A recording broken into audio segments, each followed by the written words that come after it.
In today's video, I'm going to teach you how to export members in MS Teams. This process is incredibly useful if you need to keep track of the members within your team, whether for administrative purposes or for simple organization. Let's dive right into this step-by-step guide. To begin with, you'll want to head over to the Teams website.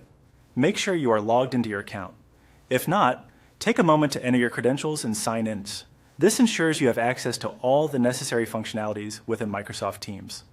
Once you're logged in, shift your attention to your profile icon. You can usually find this in the top right corner of your screen. Clicking on this will reveal a drop-down menu with a variety of options. Next, select My Microsoft Account from this menu. This step is crucial as it directs you to your account settings, where we will carry out most of the following actions. Upon being redirected, look for the Privacy section. Clicking on Privacy will open another menu, giving you access to various privacy settings and options that Microsoft offers. This section plays a critical role in ensuring your data is handled as per your preferences. In the Privacy menu, locate the People Suggestions option and click on it. Taking this step moves you closer to accessing the list of members, including contacts you've interacted with or added from devices. Scroll down on the page under the Imported Device Contacts section. Here you should see an option to download your imported device contacts. Click on this and you will be guided through to export the file containing the member's details. It's a smooth way to download all the contacts you've gathered on Teams over time.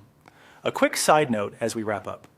If you're exporting this information for company purposes, ensure you comply with your organization's data protection policies. Always handle member data securely and responsibly, especially if it contains sensitive information. And that's it. You've just exported the members from MS Teams. Remember, this process can be revisited anytime you need to update your records. I hope you found this tutorial helpful and it makes managing your teams just a little bit easier.